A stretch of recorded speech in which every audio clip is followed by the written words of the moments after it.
Thanks for having us. I appreciate the council making some space and time on the agenda this evening, just so we can share some updates and status updates and what's happening with the Turtle Creek Connector Trail. Okay. Before we start getting into some of the regional perspectives of this project, I'm just going to give a little bit of background context. This project that we're going through is built on a number of feasibility studies, most recently wrapping up with the Turtle Creek Connector Trail feasibility study in 2022. That study was preceded by a few others looking at the possibility of an off-road or on-road or multimodal connection between the Carrie Furnace and the existing Westmoreland Heritage Trail in Trafford. So the project team has kind of gone through a couple different steps over the last year or two, the preliminary design and final feasibility of this project. And really that started with us getting out and about into the communities along this corridor at different community days, Pitcairn Night Market, Rankin and Braddock's community days, and a few others, just to make ourselves known and try to raise awareness that this project is underway. And we've had some pretty great reception. We got to chat with folks about what they're looking for as far as a connection goes, about what other amenities they can envision, and how they really see this connector kind of enhancing their immediate lives and livelihoods, but also as a means to kind of bring more recreational tourism through the Turtle Creek area and into the greater Westmoreland Heritage Trail system as well. It's been great. We've also been out. We have a few others at this stage coming up in September on the 9th and 10th. We have some little half-sheet flyers about that meeting. I set them over near the agendas, so if folks want to grab some on the way out, feel free to do so. This project is currently in this design and engineering phase, and that means we are specifically looking at what it is going to take to kind of come up with the blueprints necessary to pass this off towards the construction phase. I do want to be clear, though, that this project is not funded for construction at the moment. We are looking at a number of different possibilities, kind of long-term plans of how we're going to move this project from engineering to implementation and construction. But with most trails and kind of our experience here as well, it's a phased approach. We'll need different funding sources to try to actually do some of the installations and on and off-road infrastructure improvements that we have envisioned for this project.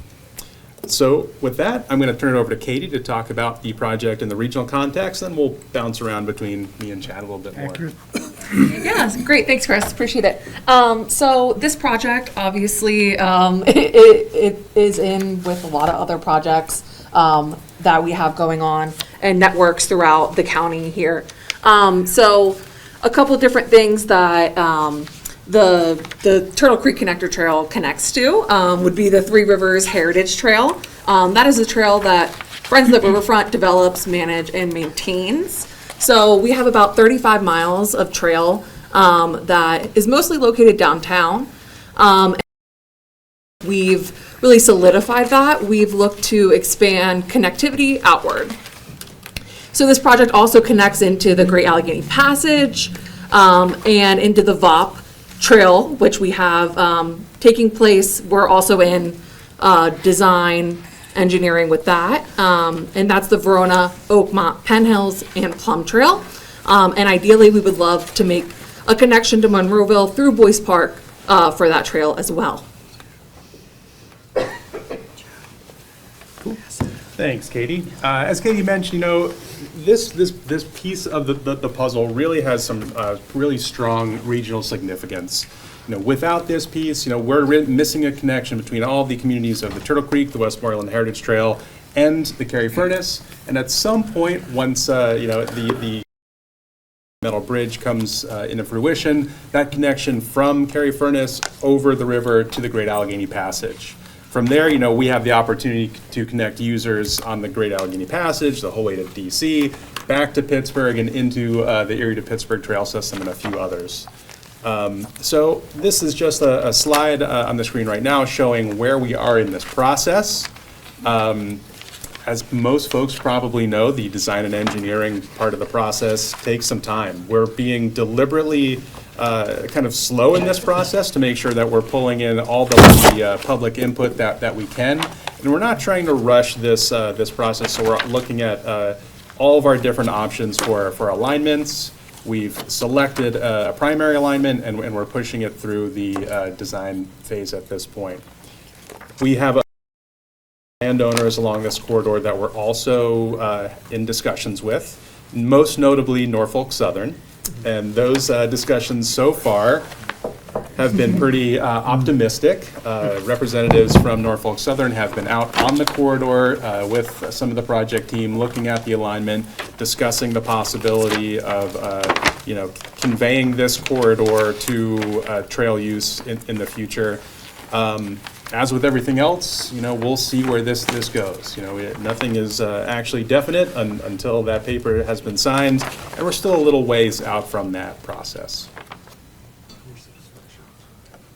Just one more map of what this alignment really looks at. Before I turn it over to Chad, I just want to highlight that the yellow piece on the map is kind of what we're going to be chatting a little bit more about this evening. So Chad, you want to take us through some of the next slides? Yeah, that sounds great. Thanks, Chris. All right, so the nice thing here is we're able to connect directly onto the Westmoreland Heritage Trail by using the Norfolk Southern parcel. So Norfolk Southern, this is an abandoned rail line. We found a few ties, but there's not many ties in the ground. There's no active rail. Pitcairn has also built their fire hall on top of what used to be the alignment. So there's not really a use for them to continue the section into Wilmerding. The nice thing is we can really extend this at-grade recreational facility from the Westmoreland Heritage Trail across Turtle Creek using an old railroad bridge, bring it along the river. It's going to be nice and level, flat. Do 10 to 12 foot travel lanes, so think, almost the width of a car with 2 foot shoulders. So that'll all be flat in the Pitcairn. And then once we get into Pitcairn, they have a plan in place to redevelop their park. So we're going to try to integrate our trailheads. We're going to add some parking into their park for the bicycle. We would need a new bridge at that point to go behind their fire hall. So we talked to them in their borough. And then we'd go along Broadway Avenue, again, along the old railroad line.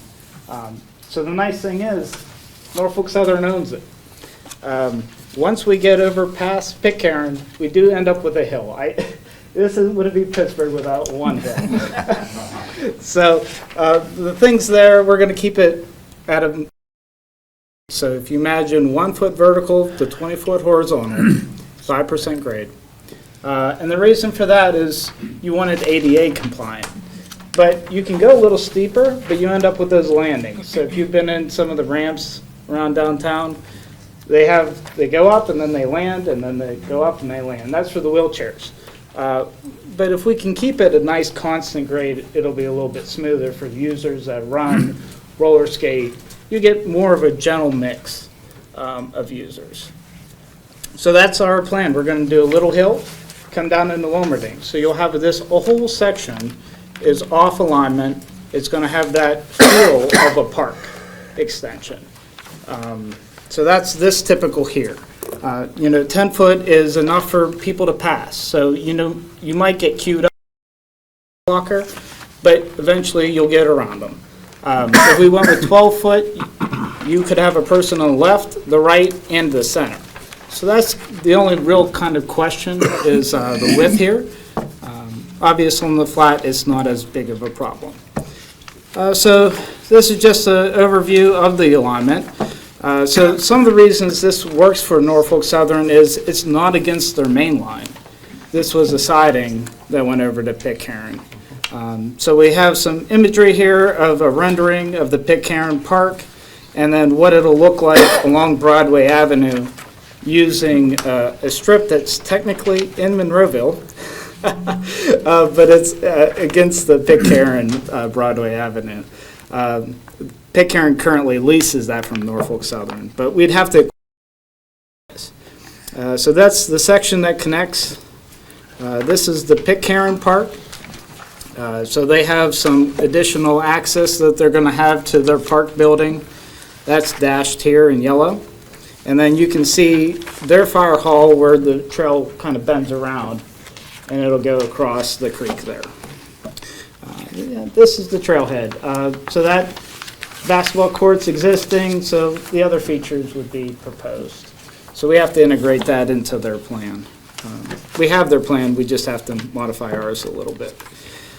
So regionally, if we go back to that, so we have on the north side of this map, Boyce Park. So you can kind of see that in green on the top. So I just did part of the design up there for the plum section, over to their community center. And then you can see down below where we have Haymaker Road, Saunders Station, the Westmoreland Heritage Trail, and the Turtle Creek. So the nice thing here is we have a little triangle where in 2010, Active Allegheny, so the county's comprehensive plan went through and they looked at Haymaker and Saunders Station and they said they thought they could do some improvements. And then 2019, this is Monroeville's active transportation plan. And they carried forward a couple different improvements that could be connections. So just referencing them here, but you almost have a nice little triangle of connectivity, and then you have a connectivity on the top. So maybe something in the future we could look at all together is making that connection. Exciting thing is with e-bikes, people can get back up the hill. Exactly. And it's a big thing for mileage too. You know, if you're a little bit older or not as reliable on a bike, you know, you have that flexibility with an e-bike that really allows you to go out on the trail and go for Back it. home. Yeah, my mother, you know, she wouldn't ever go in like a biking a winery, but you put her on an e-bike, I can get her there. So, yeah, so this is just the 2010 plan here for that had Haymaker Road. The county had some typicals they developed during that plan, but they don't really have a lot of funding at the moment for that. But they'd be happy to Oh, sorry. They'd be happy to so we can hear you. revisit with the municipality and move any of those concepts forward from the 2010 and 2019 for Haymaker or Saunders Station. I know they said they had some painting upgrades on Saunders Station that they were looking to do in the short term. Okay. Yeah, and this is just a connection down in the Trafford. So for those of you that have ridden the Westmoreland Heritage Trail, the ice cream parlor is just off to the top of this page here.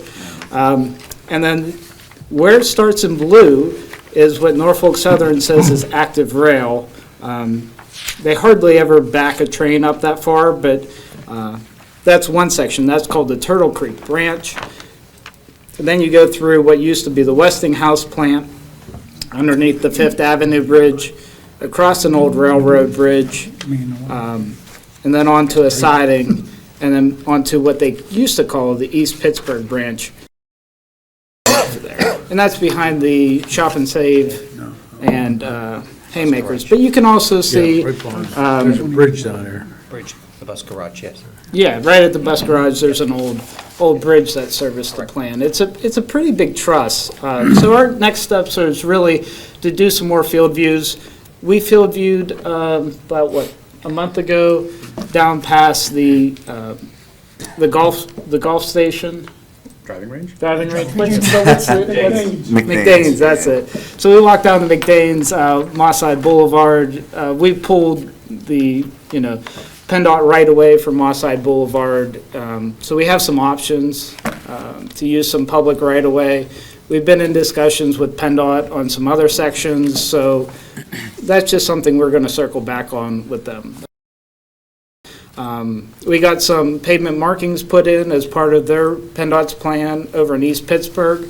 So those are going in a couple of weeks. So that was just, coordination. We were able to show them that we were coming to the table. They were able to add it with a letter from the municipality saying the municipality would maintain the markings in the future. So there is some things we can do as we go forward too. And then this last one is just a little bit clearer of an image of the bus garage and the existing bridge here.